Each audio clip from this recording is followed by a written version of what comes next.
If there is such a thing as healing aggressively, that's what I've been up to. I've been resting when I don't want to rest. I've been downing antibiotics and inhaling steroids, and I'm getting better. I sound better. I look better, right?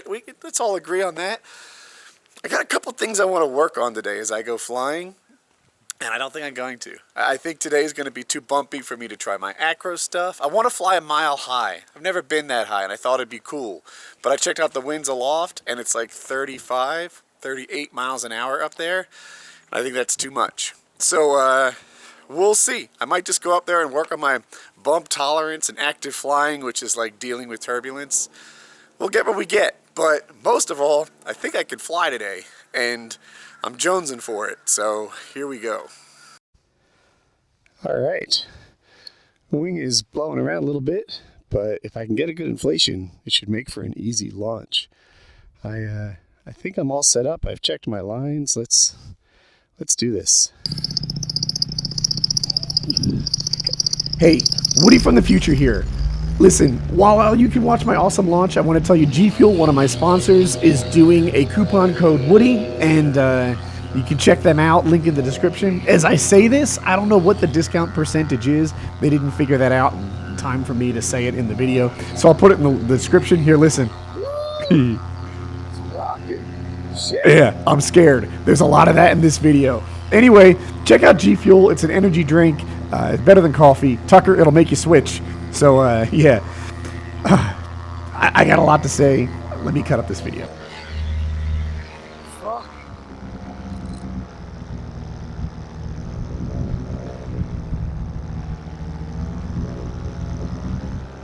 Alright. It's bumpy. And I'm making a decision right now.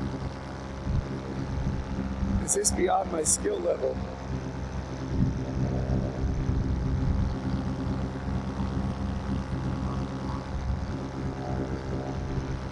Okay, let's see. Woohoo! Lifted, holy smokes. Wow, I just gained like 100 feet. Fuck me. All right, so it's about a 4 on the bump scale out here. That means that it's rocking me around. I haven't taken any collapses on my wing yet, but I'm definitely having to kind of work overtime to maintain my direction. And I don't know. Woohoo! I think this is well within my skill set. And then, you know, I thought to myself, like, in my dreams, it's smoother than I predict. And I gotta steer away from the houses. In my dreams, it's smoother than I predict, and everything's fun and cool and whatever. But if it's not, then I'll work on my active flying. Active flying is when you, like, you know, make inputs to counteract the turbulence. It's, you know, whatever. They're all skill sets. All seat time is time when you get better at this. My launch, whoa, fuck. My, trying to relax a little bit here. My launch was a little sketch, much more sketch than normal. Like, I do that launch a lot.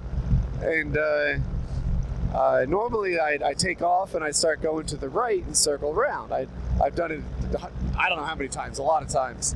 And this time I was making steering inputs to go right, and it wasn't going right. And I'm working and working and working at it, and I was headed towards a tree, which is an issue because the tree creates rotor, which is kind of like, imagine a rock in a stream, and, you know, downstream of it, there's all this white water and swirly stuff. Well, that happens in the air when it goes past a tree. So I'm launching into this rotor, and everything's sketch, and fortunately I you know, got enough altitude, and I got around it, and everything was fine, but yuck. And I did more circles around the house than normal just to make sure I was happy with everything. And now I'm just flying, actively flying, working on turbulence. There's a race in Florida next weekend. I'm going to it, but I don't think I'm competing, but I dream of competing. This one's called the Icarus X. The big race is out west, and it's called the Icarus. So, you know how there's like TED Talks, and they're like a really big deal, and like professional athletes and great speakers, and you know, Tony Robbins and guys like that talk at the TED Talk. And then there's a lesser one called the TEDx, where like, you know, I guess good speakers, but regular people talk in it. This is like the Icarus X. It's not quite the big one. Anyway, it's this weekend, and I'm half thinking like, oh, should I try this? But those guys fly all day, and flying all day means bumpy air, like this. Woo. And so, working on my skill set, getting used to bumpy air. Part of it is just, you know, in between my ears, right? Where I realize that everything is okay. Hey, is that a helicopter? Straight up? And so part of it's in between my ears, and part of it's real, where like with the wing surges, I handle that appropriately. And you know, make sure that little problems don't become big problems. So that's what I'm out here doing, getting better. I mentioned the Icarus race because it's kind of a bucket list thing for me, maybe, I don't know. And those guys fly in way sketchier weather than this. I mean, they fly in hail, rain. You're not supposed to fly in hail and rain with a fabric wing, but it happens. Whew. And you know, it's a skill I have to build. I was watching, I think his name is Shane Denherter. You probably don't know him, but paramotor nerds know him because he's kind of one of the big cheese paramotorists. His quote is, you know, if you think you can fly in the Icarus race without hitting bad weather, not only are you stupid, but your parents are related. And, well, I guess that about says it all. Oh, fuck. Hey, Woody from the future again. More about this Icarus race. So now it's close enough, and I know what the weather's going to be like. On Friday, it's murder. Like the gusts are 34 miles an hour. The steady wind is, I see reports from 16 to 19 miles an hour. And that is a lot for an experienced paramotorist. We might just have to skip out on part of it and finish on Sunday. The Sunday's like the contingency day. They expect people to finish Saturday, but we might just take a week Friday because it's the worst weather day, and you know, it's nothing worth getting hurt over. It's for fun. But I look at this, I'm watching this, and I'm like, I'll tell you what, one of two things is going to happen. I am either going to succeed in this race and get a lot better at handling bad air, or I am going to make the decision to stay on the ground because it's not right for me. One of those two things is going to happen. It's a lot of flight time. I estimate it'll be about 10 to 12 hours in the air, and you know, that's a lot of flight time in what it will probably be mostly bumpy air. So I'm going to learn a lot. I'm looking forward to it. I have a fuel buddy. This woman's flying it, and her boyfriend is, her name is Lara, I'll say that much. And her boyfriend's driving the chase car, so he'll be able to carry my fuel. It might even be my truck, I don't care. But I have a partner, and we're going to fly through this thing, and I'm obsessing over it. I'm very, very excited about this race. And as you're watching this video, I'm probably flying it. So you can check out the weather in Florida around Lake Okeechobee or whatever that is. And imagine me being up there, braving it. Oh my God, oh my God, oh my God, what am I doing? We'll see. So, I think the air is a little bit smoother up high, which means that you poor guys are going to have to suffer through me talking over the motor, because I don't want to go down low. A lot of times what I notice Tucker does this too. He'll go up high and then talk with the motor off or at idle. But I don't want to go down low, not until it's time to land. I wish I had more experienced pilots in my circle of friends. Like, a lot of us are kind of new and, have under 75 hours, under 50 hours even. And, but like, if I was flying with a really good pilot, he might say, Woody, relax, everything's fine. This isn't dangerous. Or he might say, Woody, you maniac, get on the ground. You're tempting fate. I don't think I am. But I just wish I was, up here with other guys who've been there, done that, so that I had a good vibe of what was going on. What happens is the air smooths out for like 30 seconds or so, and I'm like, all right, I'm getting good at this. I'm not concerned. I'm comfortable. I'm, heading off every little bump, and then whammo! it drops me a foot, or picks me up a foot, or picks me up 100 feet. And when that happens, like right now, shit. Jesus. Handling it. Good, Woody. When that happens, I'm, sort of back to like, kind of wish I was on the ground, which is why I'm headed back home. You guys who know my area, I'm going to go over there and then back to the house. So, total flight time today will probably be about a half an hour, which was less than I had planned, but, it's a learning experience. I'll go home and reflect, and, assuming the landing is good, I'll be really happy that I got a chance to get up and fly, because I really like flying. I really, like, people, I think sometimes people look at this as if it's out of their price range, but it's like I keep saying, man, like I usually compare it to a motorcycle. If you can afford to ride a motorcycle, then you can afford to do this. I was listening to Kyle Oglee, Oglee, and he's another YouTuber, and he also talks when he flies. That's kind of my requirement. I like people who talk when they fly. I'll circle back to that. Anyway, he was saying, like, this is about as expensive as an ATV. He's like, I don't understand why everybody isn't doing this. And it's like, yes, that's what I've been saying.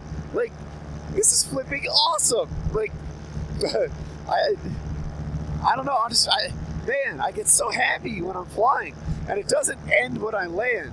After I land, like, I'm not a deeply religious guy, but I'll say it, like, I feel blessed. I'm like the greatest thing just happened to me. I was flying. I really like it. It's getting smooth too. See, it's only been like 30 seconds of smooth air. Anyway, Kyle Ugly. So I was talking to another YouTuber, and he says the two ways to get views in paramotors is you either have to talk or you have to crash. And I think he's on to something. Those are the two best ways to get seen. But I'm not that interested in views. Like, I like it, right? Because views are money, and who doesn't want more money? Everybody, will take extra.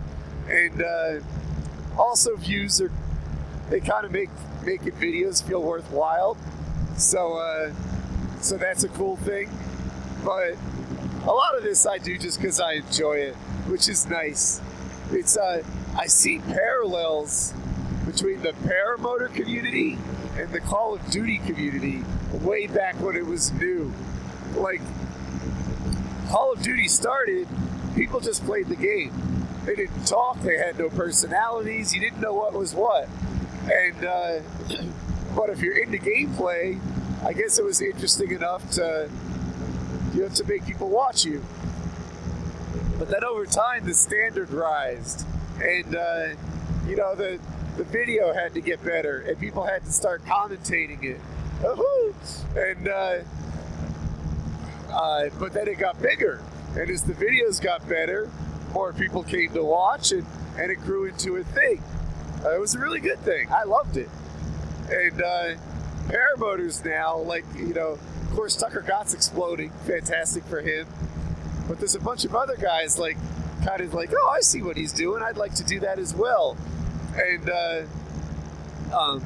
so yeah, like that's, I wonder if, I guess paramotors are not going to get as big as video games are, but I can see a world where, you know, it gets bigger than it is now, and lots of people get thousands of views for every video, and they know each other and whatever. Like, it's just being born, the paramotor YouTube community, and I think it's interesting to watch it be born.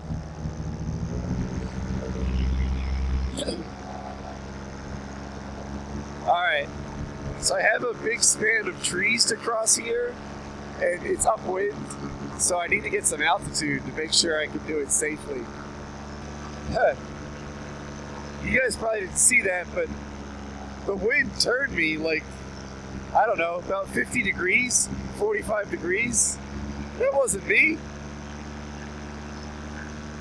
But I'll get back. It's a ways away, but I prepare my seat for landing. I like to do it now when I've got tons of time and altitude. I don't want to be doing it 50 feet from the ground where, you know, if things go wonky, I can't fix it in time. Future Woody here. The other thing is, you know, my yard, as far as airports go, is really small. So I'm busy when I'm like circling around, working my altitude, trying to line everything up just right. That's why, you know, you got to get all your, you know, trim set, your seat set, etc. while you're far away. So I guess I've mentioned about 100 times that I'm mildly nervous about this landing. It's just because of the wind, and I guess my launch wasn't great, so I need my landing to be good. Normally what I do is I take a lap around the house, coming right over the high power line, and then once I'm at the altitude I want to be, I cut right and head into the wind. This time I might do that, or I might just come straight in. I guess it depends what my altitude is at the time. Quit rocking me.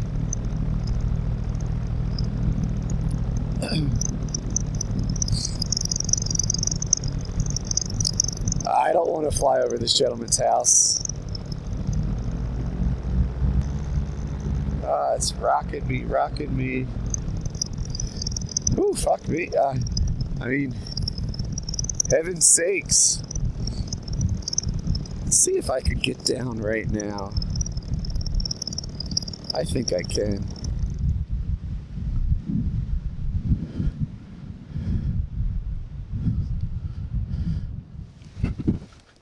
There it is.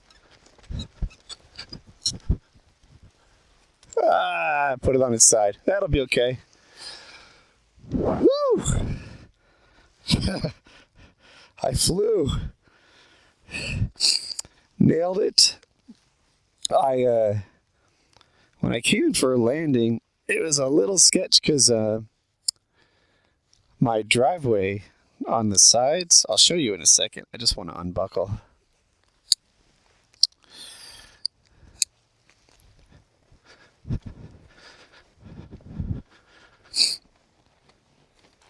This ditch here makes for tricky running conditions, but dude, I always land this thing with a smile on my face. That was awesome. I guess it was a little more than half an hour. I'm a mildly better pilot than I was when I took off, and that was part of the goal. And yeah, freaking cool. Enjoy the outro.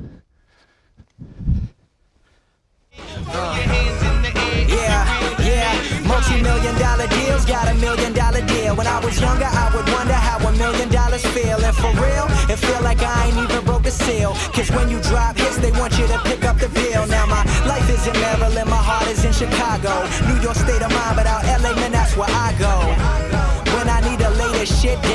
So much on my mind, that's the reason I'm spitting now.